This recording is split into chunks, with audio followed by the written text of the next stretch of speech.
Entrevista a Diana Oliva, lonco de la comunidad Eusebia Farías, 27 de octubre del 2023, comunidad William Tu, Toay, La Pampa, Argentina.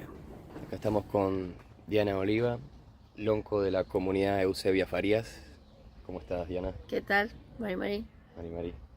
Quería consultarte, vos estabas hablando de el impacto en la sociedad, en la dimensión del género al momento de la formación del Estado argentino en la época de las primeras gobernaciones acá en La Pampa.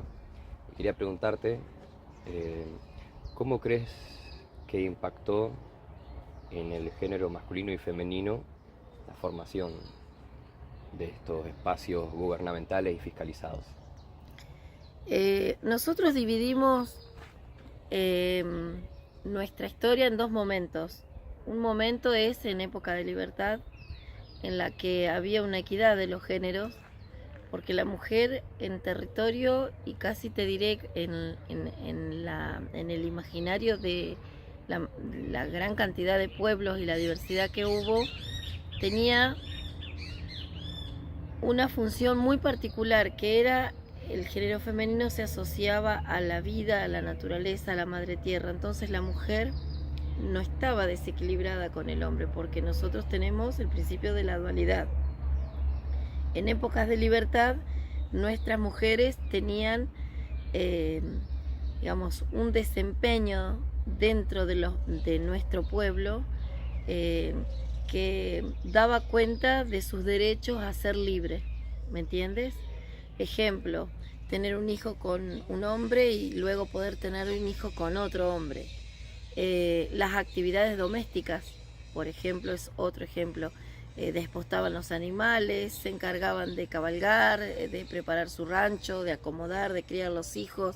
Los partos en el medio del monte con el acompañamiento de otras mujeres. Había hoy la palabra es empoderamiento, pero en realidad no es para nosotros empoderamiento, sino ese es el momento histórico en el que nuestras mujeres, digamos, hacían su vida cotidiana y sus quehaceres cotidianos sin ninguna limitación de ningún organismo que regulara sus comportamientos, ¿no? Posterior a lo que se llamó conquista, que en realidad no fue ni conquista ni desierto, la mujer pasa de ser un ser humano en libertad a ser un objeto de posesión, ¿no? Entonces, al transformar a una persona libre en un objeto de posesión, puedo hacer con ese objeto de posesión lo que se me plazca. El Estado argentino en ese momento, porque nosotros acá éramos territorio, y los posteriores estancieros a donde iban a parar nuestras mujeres, se sentían con el derecho de superioridad de tomar de ese objeto cuanto quisieran. Y esto quedó demostrado en las violaciones, en los abusos sexuales, en el maltrato verbal, en el maltrato psicológico, en la violencia cultural que hubo hacia nuestras mujeres, en el reduccionismo a servidumbre, en la esclavitud que hubo prácticamente, porque a nuestras niñas se las llevaba a Buenos Aires de sirvienta y no se las volvía. Entonces, la cultura occidental transformó a un sujeto libre, a un sujeto que no era sujeto, a un individuo, en este caso a una persona libre, en un objeto de posesión. A partir de ahí, por eso dividimos la historia en dos partes. No solo no se consideraron los derechos, a pesar de estar dentro de la Constitución de 1853, que decía que había que conservar el trato pacífico con los indios, no se garantizó el derecho a la vida, no se garantizó, a pesar de estar dentro de la primera Constitución Nacional Argentina, que era antes de la conquista. 1853 se escribe la Constitución. En esa Constitución hay un artículo que dice conservar el trato pacífico y convertirlos al catolicismo. Posteriormente se desarrolla lo que se llamó conquista del desierto, que no fue ni conquista ni desierto, 1879. Un hecho anticonstitucional, no solo viola su propia ley, que escribe con la mano y borra con el codo, sino que además este avasallamiento sobre nuestro territorio y sobre nuestra cultura hizo que la voluntad política en la conformación del Estado argentino fuera el exterminio y no el respeto, el absoluto exterminio, porque la forma y el lugar a donde se puso a los hermanos que sobrevivieron al genocidio de aquí de Pampa Adentro prácticamente demostraba como prueba de que no había voluntad de incorporarlos al Estado argentino. Nosotros hemos concluido, después de mucha observación sobre tantos episodios de violencia de los derechos humanos, que no había voluntad política para que el hermano sobreviviente pudiera acceder a una educación, pudiera acceder a un trabajo digno, pudiera acceder a un pedazo de tanto territorio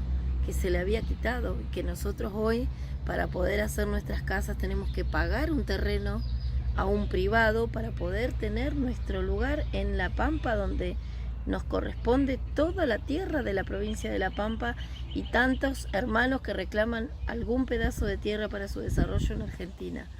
Entonces, sinceramente creo que ese proceso de absorción de nuestro pueblo y de exterminio de nuestro pueblo, el intento de exterminio, porque nosotros sobrevivimos en gran parte a esa violencia institucional, da cuenta de que quedamos por fuera de lo que se llama la génesis y la gestación de un país en el que no se consideraba al indígena como argentino. Si bien había y hubo participación de hermanos indígenas en episodios históricos como la Cruzada Sanmartiniana, y si bien hubo episodios históricos donde las poblaciones indígenas tuvieron un rol que acompaña a, digamos, a la formación del Estado-Nación, luego se usaba para lo que se convenía y se descartaba. Ese era el manoseo y la manipulación de nuestros pueblos. Se los engañaba firmando un tratado de paz, y digo engaño porque un tratado de paz garantiza la paz entre dos grupos de igualdad, y luego se traicionaban los tratados de paz. Entonces, por eso, por varios episodios dentro de nuestra historia, nosotros afirmamos que no hubo voluntad de reconocer a la ancestralidad indígena como parte de la génesis de un Estado que, lejos de reconocer esa preexistencia, fundaba sobre nuestros cimientos, sobre la base de tantos muertos y desaparecidos por el propio Estado, una nación que tenía la mirada del otro lado del charco. Claro. A esto mismo que vos mencionás, se ve hoy en día, incluso en la historia, a veces se habla de desaparecidos en la dictadura, pero también hablamos de muchísimos más desaparecidos de pueblos indígenas. Bueno, pero esto es reciente, porque las comunidades nos hemos puesto de pie y hemos dicho, a ver, si vamos a conversar, conversemos desde el principio. Pero en realidad hubo mucha resistencia a poder darle la entidad y considerar con criterio de verdad lo que nuestros pueblos dicen. Pareciera que el Estado argentino no le alcanza como evidencia nuestra existencia física. Nosotros somos pueblos indígenas por derecho y de hecho. ¿Qué quiere decir esto jurídicamente? De hecho, que existimos, y por el solo hecho de existir tenemos entidad en nuestra palabra y acreditamos nuestra palabra. Pero también hay una legislación internacional y nacional y provincial que garantiza lo que estamos diciendo.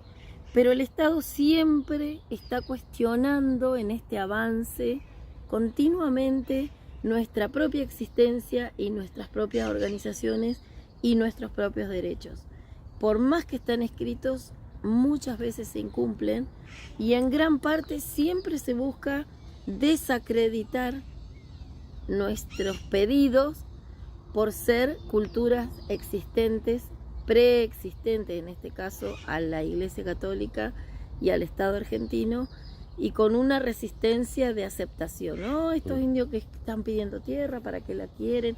El mismo pensamiento que primó en lo que se llamó conquista del desierto, prima en gran parte en la actualidad.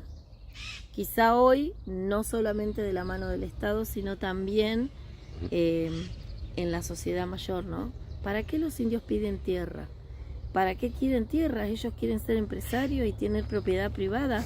Fíjate vos qué locura, porque nosotros no podemos ser si no tenemos territorio. Pero esos territorios no se los hemos robado a nadie. Son territorios en los que habitamos por miles de años. Y no entendemos por qué ahora que hemos sido forzados a vivir en un estado que para nosotros nos transforma en biculturales, en seres biculturales, tengamos que pagar nuestra propiedad como si fuera propiedad privada y a su vez adaptarnos a un estado que muchas veces cuestiona nuestras formas de organización ancestral. ¿Creerías que esto está cambiando en este momento? ¿Hay algo en lo que vos ves que esto está cambiando, que se está articulando? Mira, nuestros mayores han hecho un largo camino para poder abrir puertas, cabezas, mentes, leyes, espacios. Hay un camino ya recorrido por generaciones de mayores que nos han dejado el mandato de caminar este nuevo proceso de visibilización de nuestros pueblos.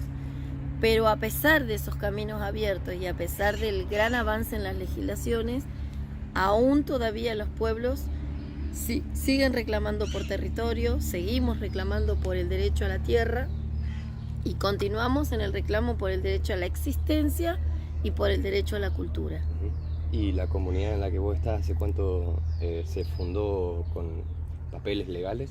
Mi comunidad de hecho existe de toda la vida, sí, ¿verdad? O sea, desde generaciones, 7 generaciones hacia atrás hemos relevado sobre nuestra descendencia, ¿sí? Farías Pincén. Farías Pincén. Y digamos, de hecho, nos conformamos en el 2010 frente a un juez de paz. Mira qué loco lo que ha sucedido con mi comunidad. Nosotros, nuestra comunidad es de Miguel Reglo, un pueblito de aquí de La Pampa muy pequeño. En ese pueblo, toda la vida fuimos los indios Farías. Los indios Farías eran quienes cuidaban los niños de los ricos, quienes limpiaban sus casas, quienes trabajaban en el campo y la tierra, quienes estaban del otro lado de la vía. Pero hasta que no nos presentamos frente a un juez de paz y dejamos por registro escrito que éramos indígenas, jamás se nos reconoció como una familia indígena. Entonces, el Estado siempre busca forzarnos en nuestras identidades a dejar un formato registrado por escrito para que nosotros tengamos criterio de verdad. Y en realidad eso es un error del Estado, porque si un sujeto existe por el solo hecho de existir con la aportación de su cultura, a partir de esa existencia y de la aportación de su cultura ya no tiene por qué dar cuenta de su identidad dentro de un Estado, ¿me entiendes? Sí. A eso se le llama sujetos de hecho dentro del derecho romano. Pero ¿qué pasa? El Estado argentino, que se refiere en toda su organización a partir del derecho romano, es contradictorio, ¿se entiende? Sigue ciertos principios del derecho romano, pero luego los viola en el hacer. Claro, y eso es lo que pasa con nuestros pueblos y es lo que pasa en Argentina. No es una cuestión de los ranqueles. Nosotros somos un pueblo más dentro de los que existen de otros hermanos. Pero la gran problemática que tiene Argentina con nuestros pueblos, la gran deuda que tiene Argentina con nuestros pueblos originarios, es reconocer que somos culturas preexistentes de hecho, con todos los derechos plenos que tuvimos en nuestra época de libertad. Hasta que Argentina no pueda reconocer que nuestros pueblos tienen derecho a la existencia porque somos comunidades y pueblos de hecho, con todos los derechos plenos en época de libertad, no vamos a poder hablar de una identidad nacional. ¿Me entiendes? Sí, definitivamente. Y la verdad que es muy lindo que se empiece a dar espacios así y comunidades en las que vos dijiste que sos jefa y cabeza de tu comunidad. ¿Te votaron? No se vota. No se vota eso. En realidad no se vota. En algunas Ni tampoco es jefe la palabra, sino simplemente represento a mi familia, ¿no? Ahí está, claro. Eso. Mi abuela es quien conforma la comunidad Claro, digamos, frente a un juez de paz, pero mi abuela es la que parió a todos mis tíos, Claro. a mi madre y a mis primos, Claro. digamos, mi abuela, mi bisabuela, venimos de familia hacia atrás, Ajá. ¿no? Ellos parieron, hicieron su familia, existieron, ¿verdad? Y luego, en el 2010, nos tuvimos que juntar varias familias, ir a un juez de paz, dejar descrito que se formaba una comunidad por acta, y ahí el pueblo nos dio entidad de comunidad. Tardó un par de años para que esta comunidad pudiera funcionar, ¿no es cierto? Ujú. Porque siempre se nos está exigiendo que funcionemos como una organización social, y en realidad nuestras comunidades tienen sus propios tiempos, sus propios ritmos, sus propias necesidades. Pareciera que el Estado siempre nos está marcando el paso, ¿verdad? Y mi abuela anciana le pasa el mando a mi madre cuando ya no sintió fuerza para poder caminar. Ujú. Mi madre estuvo un tiempo largo funcionando y organizando nuestra familia. En ese momento yo iba a los parlamentos, pero simplemente escuchaba, y cuando mi madre se puso anciana me pasó en ceremonia también ese mandato a mí, pero en realidad va pasando de familia en familia, no se Claro, vota, sino claro. que se transmite en mi familia ese mandato a quien puede seguir haciéndolo. Claro, porque en el territorio también son todas familias, en fin. No tenemos territorio nosotros. Nosotros Claro. somos familias que estamos viviendo en propiedad con mucho esfuerzo. En gran parte mi familia alquila, por ejemplo, no tiene ni siquiera una propiedad propia.